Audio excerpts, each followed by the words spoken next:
Provincetown Harbor. Provincetown Harbor is a large natural harbor located in the town of Provincetown, Massachusetts.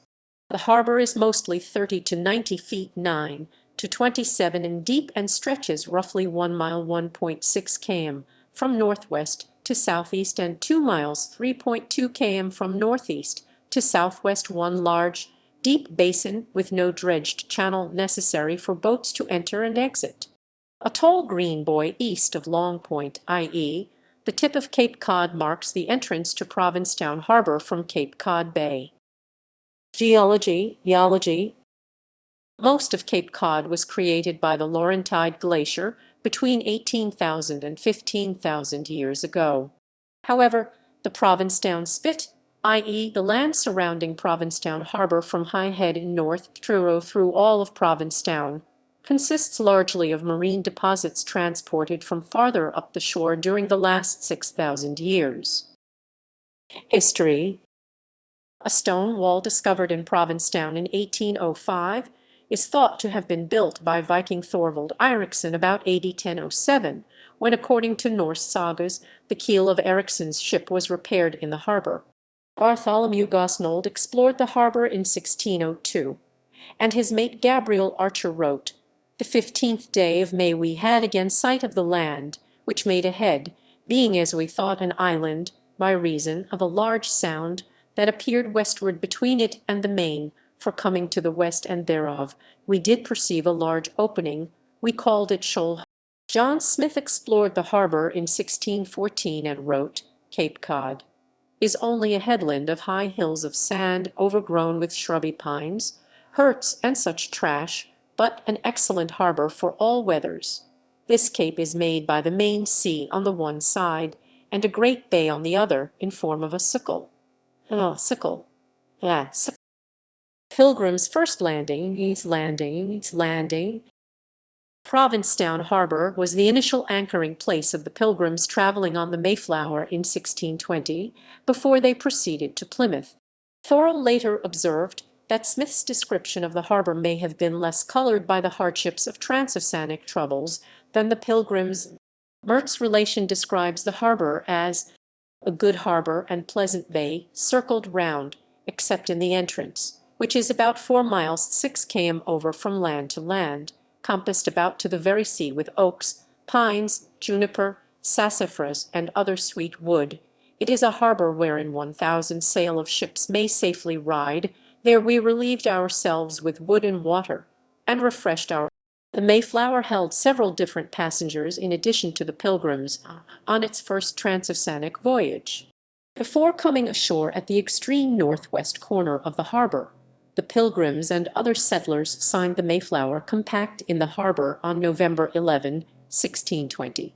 Dorothy Bradford, the first wife of William Bradford, was one of the first adult Pilgrims to die in the New World.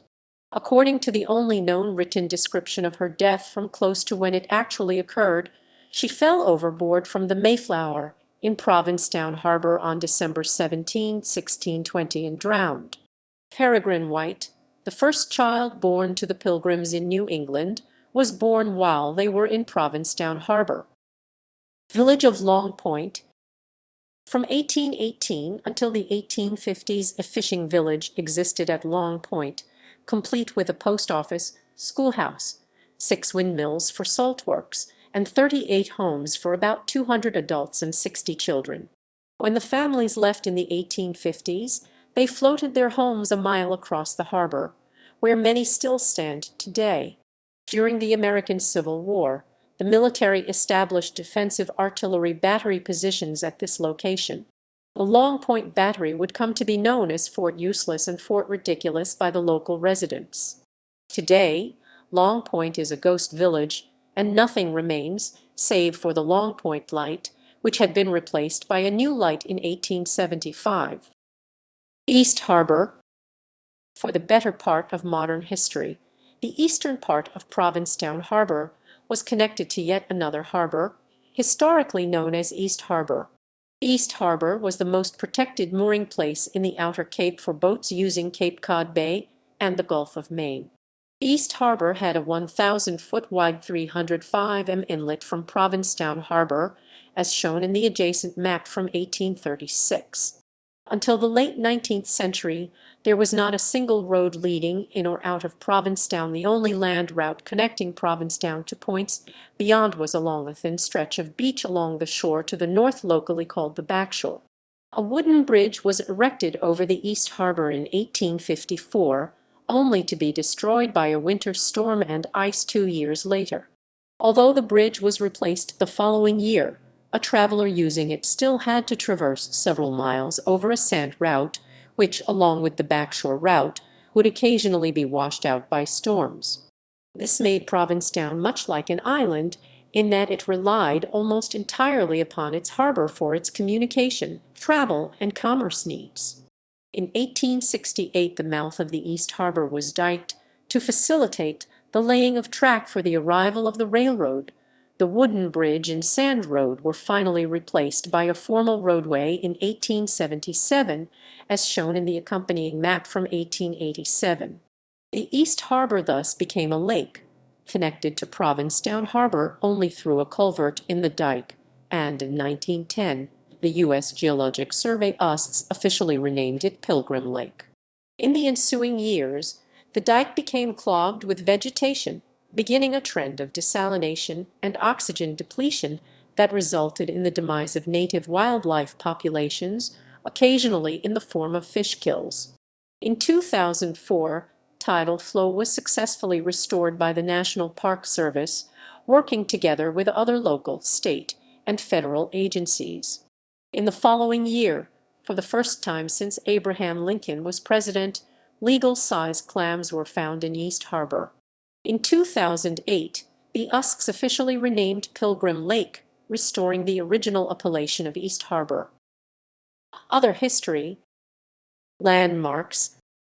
Two main parallel wharves dominated the center of the harbor in the late 19th century, Railroad Wharf and Steamboat Wharf. President Grant visited Provincetown for the opening of the railroad in 1874. Today, the wharves have been replaced by piers. Although rail and steamboat service to Provincetown both ended long ago, ferry service continues. Macmillan Pier, the town pier of Provincetown, was significantly renovated and expanded during 2003–2005 with the help of a $1.95 million low-interest loan from the Rural Development Program of the U.S. Department of Agriculture. The pier primarily serves tourists and high-speed ferries to Boston and Plymouth that charge their passengers up to $44 per one-way trip. The Provincetown Public Pier Corporation (PPPC) entered into a 20-year lease agreement for Macmillan Pier operations in 2005. The pier is named after Arctic explorer Donald B. Macmillan, a Provincetown native who retired to Provincetown and died there in 1970.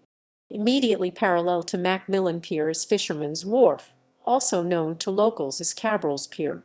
They also faced the sea as an outdoor art installation of 5 large portraits of local Portuguese-American women photographed by Norma Holt hanging since 2003 on one side and one end of the old fish-packing plow. In both 1907 and 1910, when the Pilgrim Monument began construction and when it was dedicated, the entire Atlantic Fleet of the U.S. Navy was inside the harbor for large ceremonies led by Presidents Theodore Roosevelt and William Howard Taft, respectively. In addition to a panoramic view of the whole town, the harbor affords views of 3 working lighthouses: Long Point Light, Wood End Light, and Highland or Cape Cod Light. All 3 are on land within the Cape Cod National Seashore. The harbor serves as the southern boundary of the nationally registered Provincetown Historic District, which consists of some 3,000 acres, 12 km2, 1127 buildings, 3 structures, and 5 objects. On the east end of Provincetown, Louis' Wharf was purchased by Mary Heaton Vorse, and its old fish shack converted into a theater, which became the home of the Provincetown Players. Eugene O'Neill debuted his first play, Bound East for Cardiff, there in 1916.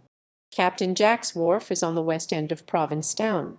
At another theater on that wharf, Tennessee Williams debuted A Streetcar Named Desire with Marlon Brando as Stanley Kowalski before the play appeared on Broadway. U.S. Coast Guard has administrative buildings and barracks at the base of a concrete pier on the harbor. The current station opened in 1979 and is responsible for safety and law enforcement in over 1,200 square miles, 3,100 km2 of Cape Cod Bay and the Atlantic Ocean. Noteworthy past disasters within this station's area include the wreck of the submarine Sminus 4 in 1927. This station includes the first federal building to receive solar power. A frequent sight in the harbor is the station's 47-foot motor lifeboat. The West End Breakwater, built in 1911 by the U.S. Army Corps of Engineers, is open to the public for walking and exploring. Technically speaking, it is more of a dike than a breakwater. The harbor also has a true breakwater built between 1970 and 1972 and located 835 feet 255 m from the end of Macmillan Pier. Marine life. Provincetown Harbor supports a wide variety of marine life from algae, seagrasses, and plankton through bryozoa, hydroids, echinoderms, crustaceans, mollusks, fish, birds, marine mammals, and other animals. The harbor is an amazingly diverse and productive habitat. The following tables list in no particular order 94 examples of marine life that are regularly observed within the harbor. A few land birds are included that are common around Macmillan Pier, on the beaches, and on the breakwater. Historic annual events. The Great Provincetown Schooner Regatta each September preserves the harbor's history as a great sailing port. A blessing of the fleet ceremony is held at the end of Macmillan Pier in late June, when all the boats operating in the harbor are blessed by a visiting bishop as part of the Provincetown Portuguese Festival. The Swim for Life occurs each September since 1988, which is a swim across the harbor to raise funds and awareness of HIV/AIDS, women's health, and community health. Commercial use. Roughly a dozen fishing trawlers, locally known as draggers, ferries to Boston and Plymouth. East Coast whale watching on Stellwagen Bank originated as a joint effort of the Dolphin Fleet and the Center for Coastal Studies, leaving from Macmillan Pier in 1975. In addition, other tour boat operators offer a variety of tours of and from the harbor, including historical sightseeing tours, harbor marine life tours, sunset cruises, and more. Further reading and other information. Wikipedia list of nationally registered historic places in Provincetown. Oldale, RN, 1992. Cape Cod and the Islands, The Geologic Story, Parnassus Imprints, East Orleans, Massachusetts, 208p. See Geologic History of Cape Cod, Massachusetts. Carl Christian Raffin, 1837. Antiquitates Americanae. Referred to by the Norse Wall House. Strahler, A.N. 1966, A Geologist's View of Cape Cod, Doubleday. Reprinted Parnassus Imprints, 1988, Orleans, Massachusetts, 115p. Vorse, M.H. Time and the Town, A Provincetown Chronicle, 1942. Dial Press, New York, 372p. A Norma Holt exhibit in Faces and Places. Shutterbug 1999 interview with Norma Holt.